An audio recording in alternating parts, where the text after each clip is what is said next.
this man has been called a hero, a fraud, a visionary, and a filmmaker with some very convincing Bigfoot costumes. Well, maybe.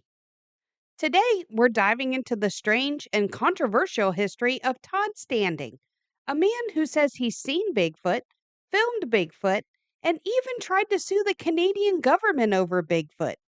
So, yeah, it gets weird. Let's go.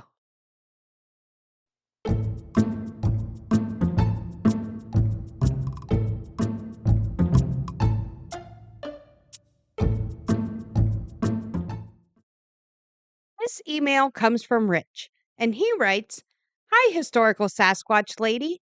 I'm new to the community." Well, welcome in, Rich. Take a seat, buckle up, because it's a wild ride around here. I enjoy your articles. I keep coming across a name on sites and in forums, but I am not sure what the legitimate story on Todd Standing is. Would you please do a video explaining it?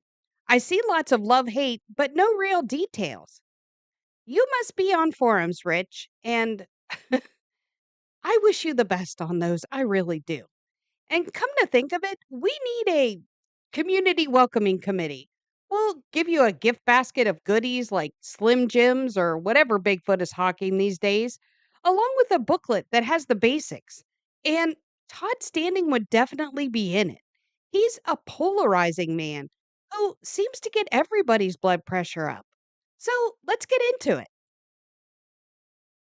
Todd Standing popped onto the cryptozoology scene in the early 2000s.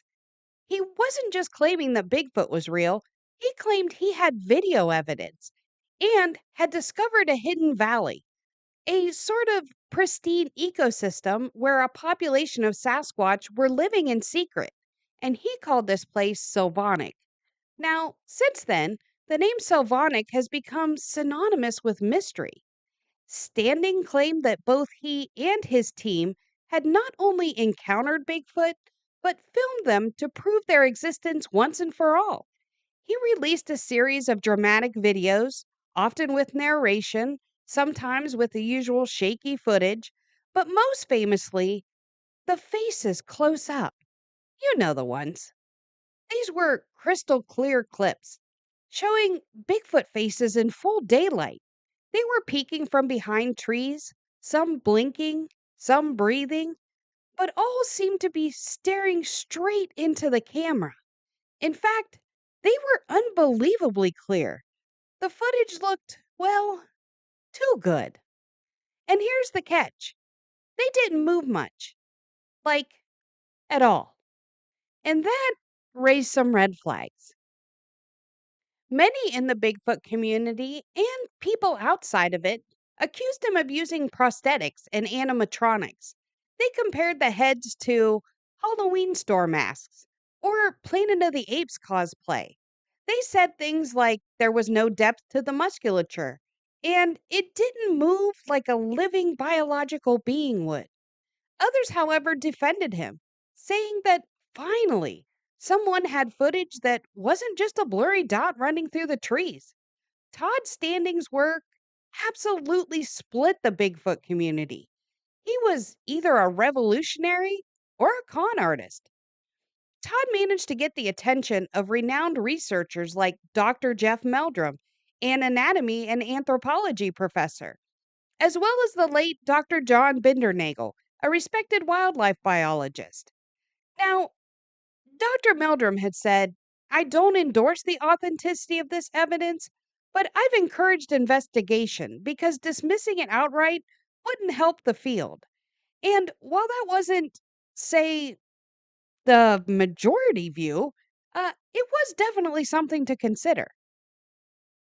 The next story brings us to 2017. But just to fill in the gaps between the original footage and 2017, Todd just kept doing what he loved to do. He was out on expeditions, researching, collecting evidence, all that good stuff. But it was in 2017 when Discovering Bigfoot was released. This was a feature length documentary, and Todd both directed and starred in it.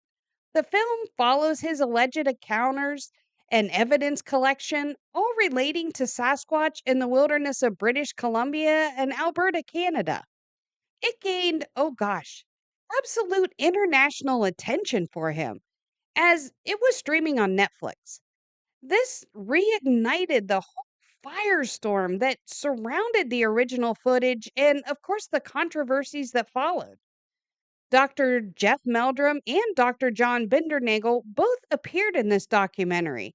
And for a lot of people, especially those newer to the community or just casual observers, really kind of gave it this veneer of credibility. After the success of the documentary in 2017, Todd made a bold move in 2018 and wound up in the headlines again, this time for suing the Canadian government.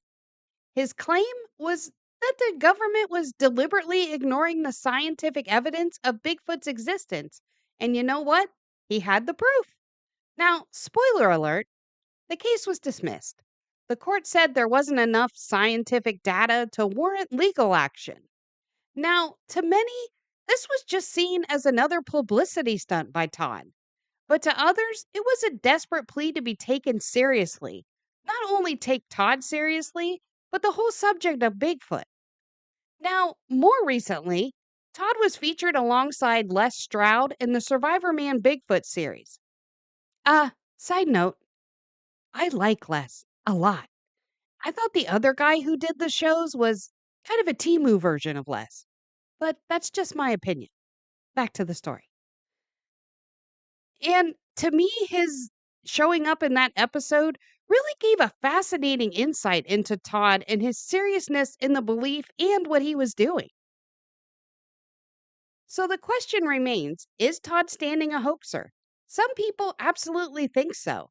The footage is too convenient and the expressions are too, well, theatrical. And yet, Todd just keeps going. He continues to film, to investigate, to give interviews. He even said he risked his life trying to get this footage. To this day, he insists it's all real. And to quote Todd, I know what I've seen. Whether you believe him or not, Todd Standing has really left a mark on the Bigfoot community. His footage has been featured in dozens of documentaries, YouTube breakdowns, and good old Reddit debates.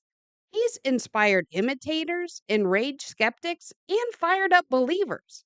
Some call him the most convincing hoaxer in Bigfoot history, and others think he just might be the one who finally got it on camera. Dr. Meldrum, who is known for his cautious optimism, seemed intrigued, though he never fully endorsed the footage. He said, quote, just because someone has hoaxed something doesn't mean everything they've done is a hoax, unquote. And to me, that really sums up Todd Standing's legacy. So, what do you think? Is Todd a trailblazing researcher who got too close to the truth? Or maybe he's just kind of another storyteller who got lost in the woods? Until next time.